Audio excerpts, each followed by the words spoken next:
Praise the Lord. परमेश्वर का धन्यवाद हो, उसने मुझे एक और अवसर दिया आप लोगों के लिए एक नया सुसमाचार लेके आने का।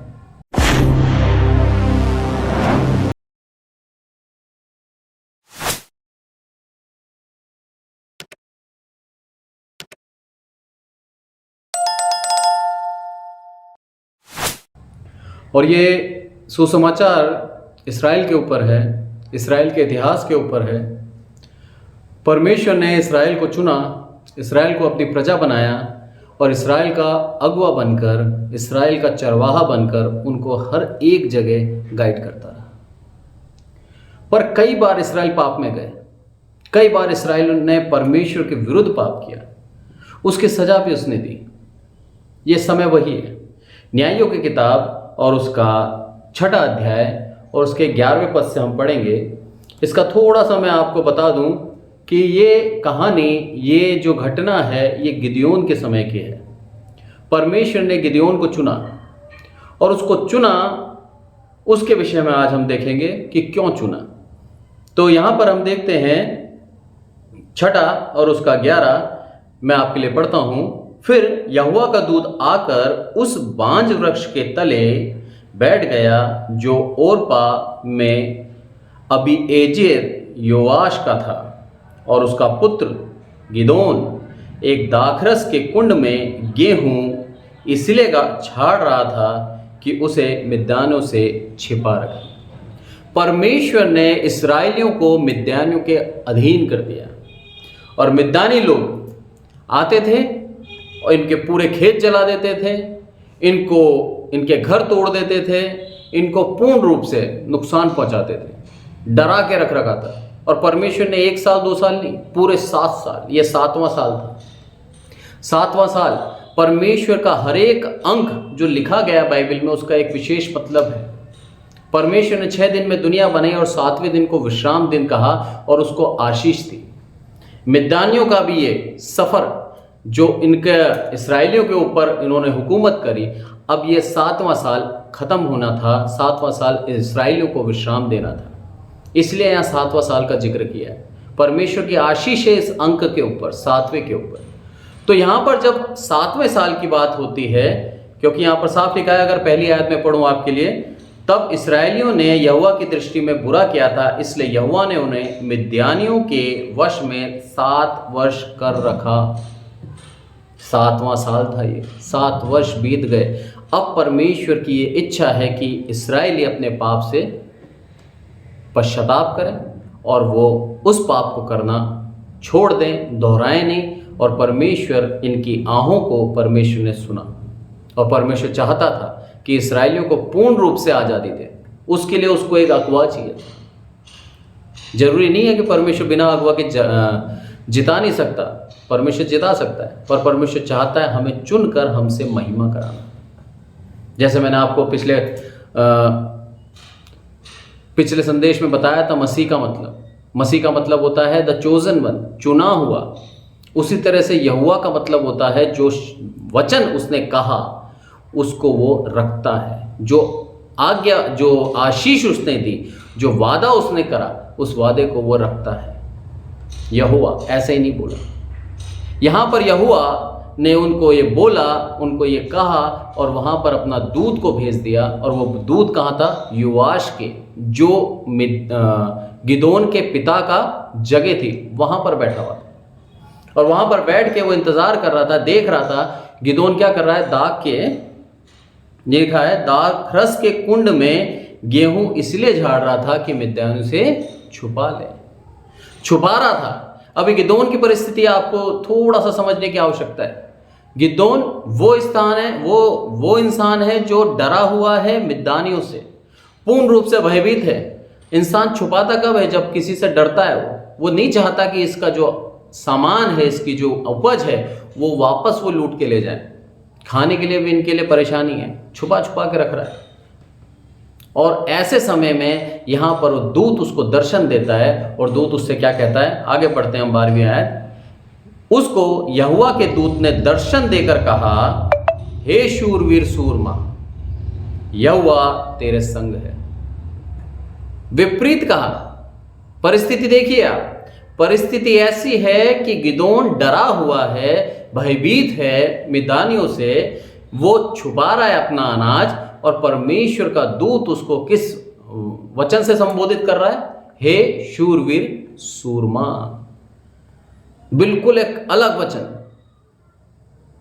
एक कायर को, एक बुजदिल को हम यदि शूरवीर कहेंगे तो वो सोचने लग जाएगा मैंने ऐसा क्या काम किया। मैं गिदोन को कायर नहीं बोल रहा, मैं एक उपमा दे रहा हूं। उस परिस्थिति के अंदर हम होते तो हम भी डरते।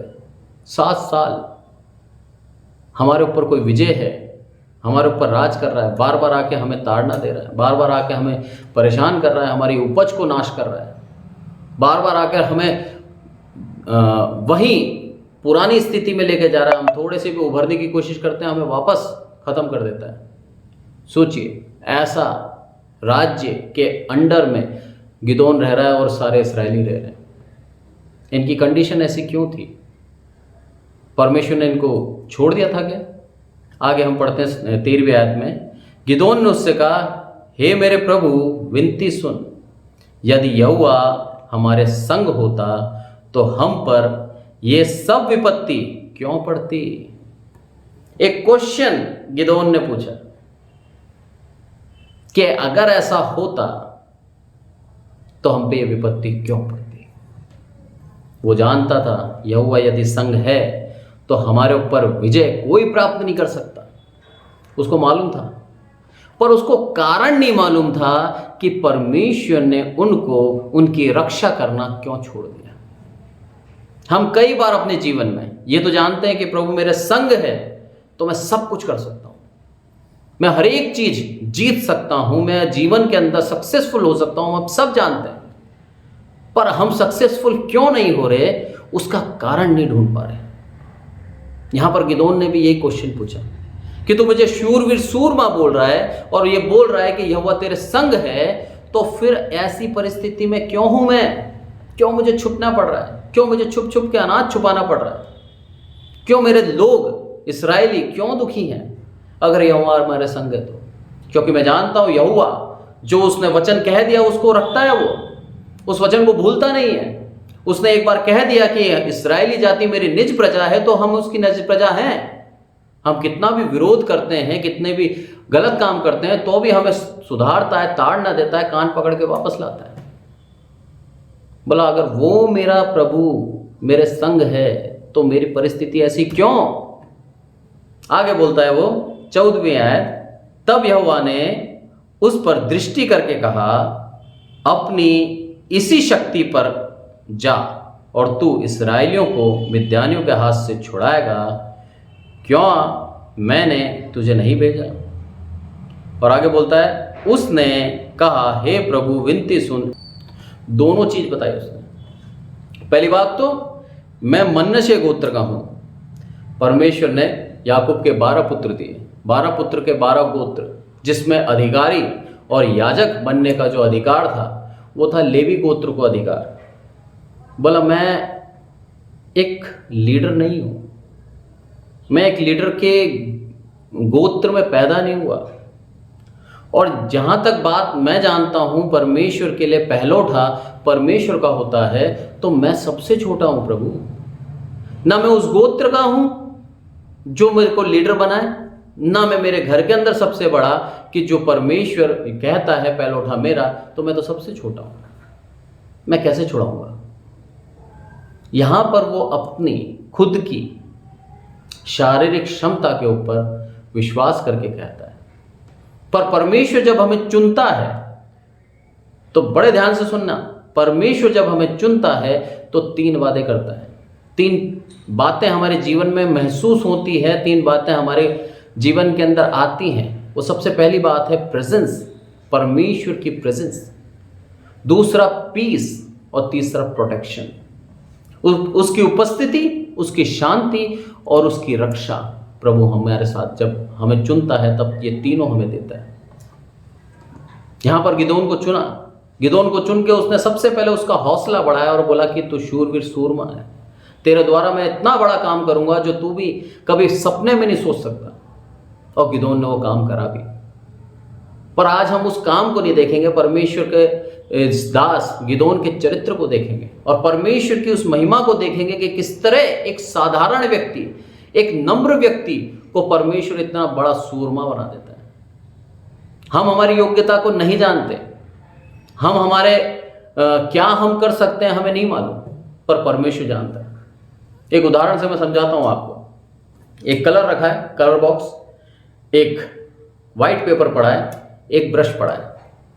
एक आम इंसान को जिसको पेंटिंग बनाना नहीं आती, उसको ये तीनों चीजें दे दें, वो उसके ऊपर कलाकारी करेगा, पर वो कलाकारी, वो जो चित्र बनाएगा या फिर जो भी कलर करेगा, वो किसी काम का नहीं होगा, क्योंकि उस कलर का और उस पेपर का और उसके ब्रश का इस्तेमाल करना उस व्यक्ति को नहीं आता। पर यही चीज, ये तीनों चीज एक आर्टिस्ट को दे दो, एक कलाकार को दे दो, वो उस कलर से उस व्हाइट शीट के ऊपर उस ब्रश के द्वारा एक बहुमूल्य पेंटिंग बनाएगा, और वो बहुमूल्य पेंटिंग करोड़ों में भी बिक सकती है, लाखों में भी बिक सकती है और अरबों में भी बिक सकती है। मास्टरपीस बना सकता है। साधारण सिंपल कागज जिसका कोई मूल्य नहीं है, पर वो जब अपनी कलाकारी उसके ऊपर दिखाता है तो वही कागज का टुकड़ा करोड़ों में बिकता है। हमारा जीवन एक साधारण कोरा कागज है जब तक प्रभु यीशु मसीह अपने लहू से हमारे ऊपर कुछ लिखता नहीं है, हमारे लहू से हमें पवित्र नहीं करता, तब तक हम एक साधारण हैं, हम कुछ भी नहीं है। पर जैसे ही प्रभु अपना लहू हमारे ऊपर छिड़कता है, हम पवित्र हो जाते हैं, तब हमारा मोल देखिए। दुनिया ऑटोमेटिक हमारा मोल लगाएगी, ऑटोमेटिक हम बहुमूल्य हो जाएंगे और हम बहुत ही ज़्यादा धनवान और बहुत ही ज़्यादा मूल्यवान हो जाएंगे। परमेश्वर जानता है कि मैं इस पुत्र को, इस पुत्री को बहुमूल्य बना सकता हूं, बस ये मेरे पे विश्वास करे। हमें उसके ऊपर विश्वास करना है। गिदोन ने उसके ऊपर विश्वास किया और जैसा परमेश्वर ने बोला वैसा करा। उसकी प्रेजेंस, उसकी उपस्थिति गिदोन ने महसूस करी, क्योंकि आमने सामने बैठकर बात करी उसके दूत ने। प्रभु ने उसको चुना। पहला तो प्रेजेंस, दूसरा हम देखेंगे गिदोन का 6 का 17 से लेके 24 तक मैं पढ़ता हूं आपके लिए। गिदोन ने उससे कहा, यदि तेरा अनुग्रह मुझ पर हो तो मुझे इसका कोई चिन्ह दिखा कि तू ही मुझसे बातें कर रहा है, और जब तक मैं तेरे पास फिर आकर अपनी भेंट निकाल कर तेरे सामने ना रखूं, तब तक तू यहां से ना जा। वो गया, उस बात की पुष्टि करना चाहता था कि ये जो व्यक्ति है सच में परमेश्वर का दूत है या नहीं।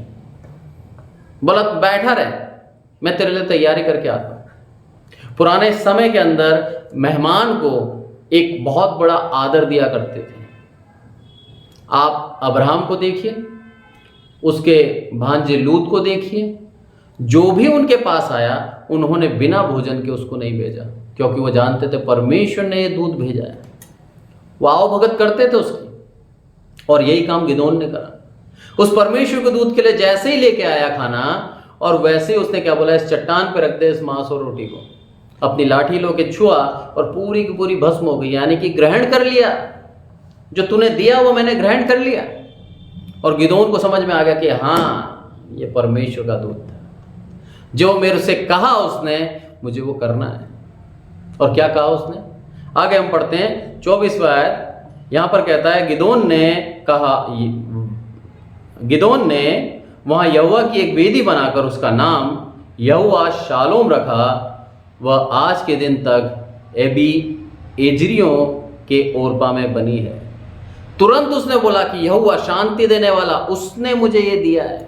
मेरे मन में शांति दी। एक क्वेश्चन था मेरे मन में, एक सवाल था कि प्रभु अगर हमारा परमेश्वर है, अगर हमको अपनी प्रजा बोलता है, तो हमारी ऐसी स्थिति क्यों है हम ऐसे?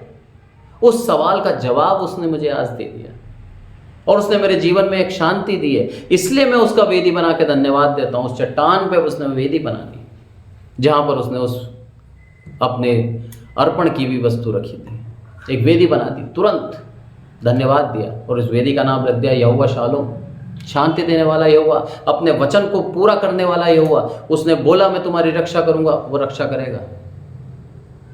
और ऐसा होते ही आगे क्या बोलता है, फिर उसी रात को यहोवा ने गिदोन से कहा, 25वें आयत पढ़ रहा हूं, अपने पिता का जवान बैल अर्थात दूसरा 7 वर्ष का बैल ले और बाल की जो वेदी तेरे पिता की है उसे गिरा दे, और जो अशेरा देवी उसके पास है उसे काट डाल। ये पाप था इस्राएल का।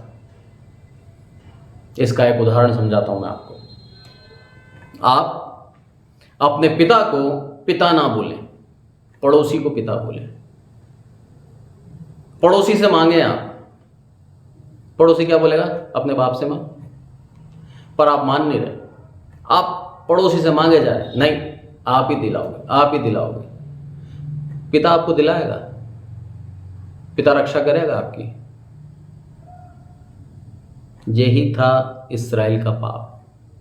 परमेश्वर जिन्होंने उसको, पूरी जाति को मिस्र देश की गुलामी में से निकाल के स्वतंत्र देश कनान देश दिया, वैसे ही इन्होंने बोला कि परमेश्वर अब तेरी जरूरत नहीं है मुझे। और यहां पर क्या कहता है वो 26वीं आयत, और उस दृढ़ स्थान की चोटी पर ठहराई हुई रीति से अपने परमेश्वर यहोवा की एक वेदी बना। तब उस दूसरे बैल को ले और उस अशेरा की लकड़ी जो तू काट डालेगा जलाकर होम बलि चढ़ा। परमेश्वर के दूत ने, परमेश्वर यहोवा ने इसको एक बात बोली गिदोन को। बोला, जो तेरे पिता की मूर्ति है, जो तेरा पिता मूर्ति की पूजा करता है, अशेरा और बाल, इसकी वेदी ढा दे। अब ऐसे ही गिदोन को नहीं चुना था परमेश्वर ने, एक्सीडेंटली नहीं चुना था कि यहां किसी को भी चुन लूं। जानबूझकर, सोच विचार कर, पूरी समझ के साथ परमेश्वर ने गिदोन को चुना। परमेश्वर हमारी योग्यता के अनुसार हमें नहीं चुनता, हमें चुनता है फिर हमें योग्य बनाता है। गिदोन सच में शूरवीर नहीं था, परमेश्वर ने उसको बना दिया शूरवीर। उसको सच में लोग बाग कहने लगे ये वो सूरमा है जिसने मात्र 300 लोगों से पूरे के पूरे मिद्यानियों की सेना को हरा दिया।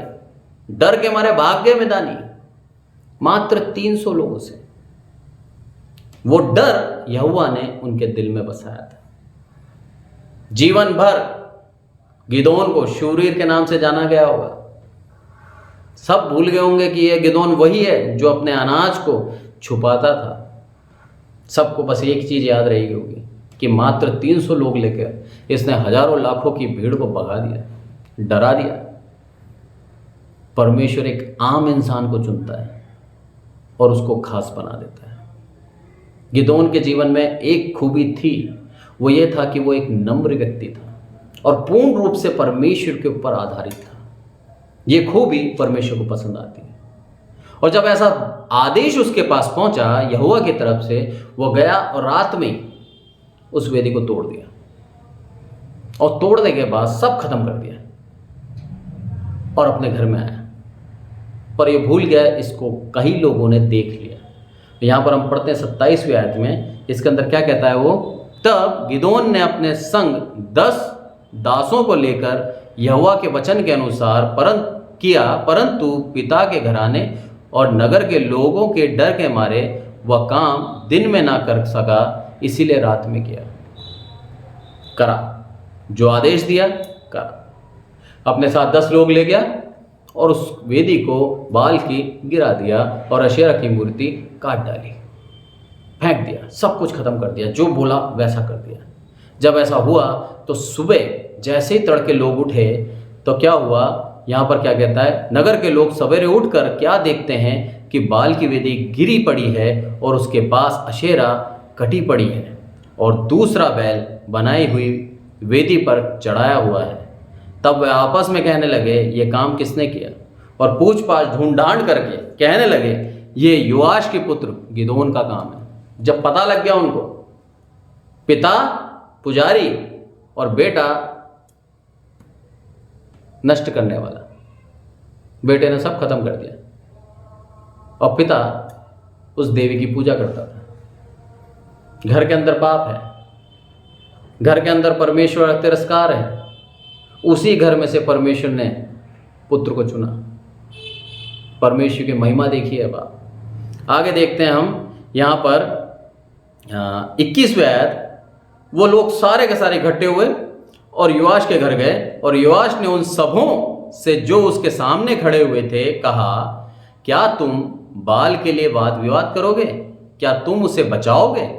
जो कोई अपने लिए वाद विवाद करे वह मार डाला जाएगा। सवेरे तक ठहरो, तब तक यदि परमेश्वर हो, वह परमेश्वर हो, तो जिसने उसकी वेदी गिराई हो उससे वह आप ही अपना वाद विवाद कर ले। अरे तुम एक परमेश्वर, जिसे तुम क्या मानते हो, एक देवता मानते हो, उस देवता के लिए, बाल के लिए वाद विवाद करने आए हो? अरे वो अगर परमेश्वर है, योआश बोल रहा है, तो वो अपना वाद विवाद खुद कर लेगा, तुम्हें करने की आवश्यकता नहीं है। और ऐसा हुआ, सुबह हुई, गिदोन को कुछ नहीं हुआ। यहां पर परमेश्वर बताता है कि वो उसकी रक्षा करता है। मेरा तीसरा पॉइंट, पहला पॉइंट उसका प्रेजेंस, उसकी उपस्थिति गिदोन ने महसूस करी, देखा व्यक्तिगत रूप से। दूसरा, परमेश्वर का शांति उसके जीवन में आई, और तीसरा उसकी रक्षा। गिदोन की रक्षा करी परमेश्वर ने, और यहां पर उसके पिता ने भी यह अनुभव किया कि जिस वेदी को बार बार जाकर बलि चढ़ाता था, जिस देवी को वो पूजता था, उस देवी ने गिदोन के साथ कुछ नहीं करा। उस वेदी को तोड़ने के बाद गिदोन को कुछ नहीं हुआ। उसके विश्वास में एक बहुत बड़ा दरार आ गई। गिदोन को सबसे पहले अपने घर को सुधारना था, और वही हुआ। उसके पिता का जो विश्वास था, वो विश्वास डगमगा गया कि मैं जिसको पूछता आ रहा था इतने सालों से, सच में वो देवता था या नहीं था। और इधर गिदोन का सच्चा परमेश्वर उसको विजय दिलाने के लिए उसको तैयार कर रहा था। प्रभु हमें तैयार करता है, उसके बाद हमें युद्ध पे भेजता है, और वहां पर भी हमें नहीं लड़ना, हमारे लिए खुद लड़ता है। बस हम तैयार रहें उसके ऊपर विश्वास करके। वो हमें चुनता है, और आज भी हमें चुनना चाहता है। याद रखें, यदि आपको चुना है उसने, तो आपके जीवन में उसकी उपस्थिति आप महसूस करेंगे, उसकी शांति आपको मिलेगी, और उसकी रक्षा, प्रोटेक्शन वो आपकी करेगा। ये वह समय था जब इस्राएलियों को एक रिवाइवल, एक विरोध की परिस्थिति आ गई। एक व्यक्ति ने कहा, योआश का पुत्र गिदोन। योआश एक बहुत बड़ा पुजारी था, बहुत सुनाम था उसका इस काम के अंदर, और सारे लोग जानते थे उसको। उसके पुत्र ने जब ऐसी बात करी, तो मैं समझता हूँ आग की तरह फैल गई होगी ये बात पूरे इस्राएल के अंदर, और सब इंतज़ार कर रहे होंगे कि शायद अब गिदोन के साथ कुछ होगा।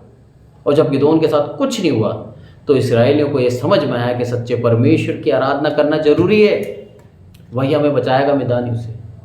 और परमेश्वर ने उनको बचाया भी, परमेश्वर ने उनको छुड़ाया।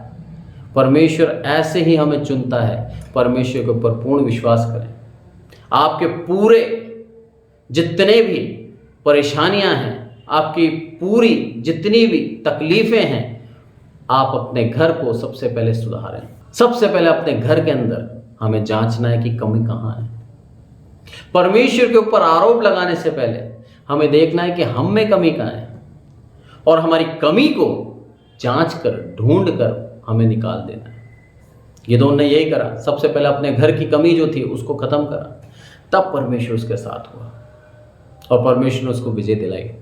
आपको आपके जीवन में यदि सफलता प्राप्त करनी है, तो अपने घर के अंदर, अपने जीवन के अंदर आप देखिए आप कहाँ पर आके कमज़ोर पड़ जाते हैं, कहाँ पर आके आप टूट जाते हैं, कहाँ पर आप परमेश्वर का साथ छोड़ देते हैं। परमेश्वर तैयार है आपको सदैव अपने साथ लेके चलने के लिए, सदैव आपकी रक्षा करने के लिए तैयार है, सदैव आपको शांति देने के लिए तैयार है।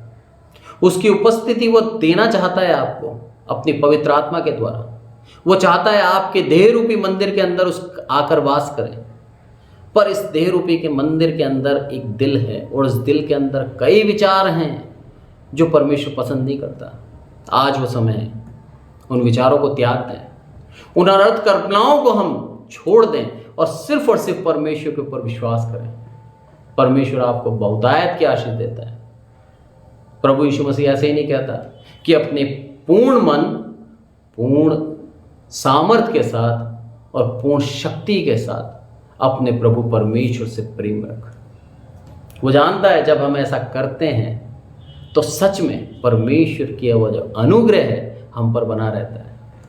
प्रभु यीशु मसीह के जीवन भर से उसका अनुग्रह उसके ऊपर बना हुआ था। परमेश्वर का बहुत बहुत धन्यवाद हो इस छोटे से संदेश के लिए। और मैं चाहूँगा, आप लोगों से विनती है मेरे चैनल को आप सब्सक्राइब करें। जो देखते हैं हर किसी को तहे दिल से धन्यवाद। परमेश्वर आपके ऊपर आशीष बनाई रखे। और मेरा चैनल ज्वाइन कर सकते हैं आप लोग। मंथली सब्सक्रिप्शन फीस है उसकी मात्र 89 रुपीज़। आप उसके द्वारा मेरे चैनल को ज्वाइन कर सकते हैं, जिससे हम लोग लाइव चैट कर सकते हैं और लाइव स्ट्रीमिंग हम कर सकते हैं। परमेश्वर का बहुत बहुत धन्यवाद हो। Praise the Lord. आइए प्रार्थना करें। हे हमारे प्रभु, हम सबको संभाल कर रखते हैं, इसलिए आपका धन्यवाद यीशु। सब कुछ आपके हाथों में सौंपते हैं मेरे प्रभु। हम चाहते हैं जितने भी लोग इस वचन को सुनते हैं मेरे प्रभु, जितने भी लोग इस्राएल के इतिहास को मेरे प्रभु जानना चाहते हैं ईश्वर, हर एक व्यक्ति को मेरे प्रभु पूर्ण रूप से आशीषित करना ईश्वर। और मेरे प्रभु, जिस तरह आपने गिदोन को चुना ईश्वर, उसी तरह मैं चाहता हूँ मेरे प्रभु जितने भी लोग सुन रहे हैं मेरे प्रभु इस वचन को, आप उनको चुनें। आप उनको मेरे प्रभु अपनी प्रेजेंस, अपनी शांति और अपनी मेरे प्रभु रक्षा प्रदान करें ईश्वर। मेरे प्रभु, मैं चाहता हूँ कि हर एक व्यक्ति जो भी मेरे प्रभु इस वचन को सुन रहा है, अपने जीवन में से जो पाप है, जो गलतियाँ हैं, जो बुरी आदतें हैं, उनको त्याग कर मेरे प्रभु एक अच्छा इंसान बने ईश्वर। आपका भय रखने वाला एक अच्छा इंसान बने ईश्वर। आपकी दया उसके ऊपर हो ईश्वर। यही मैं चाहता हूँ ईश्वर। सारी आदर महिमा आपको देते हैं ईश्वर। प्रभु यीशु मसीह के नाम से मांगते हैं, आमीन। Praise the Lord.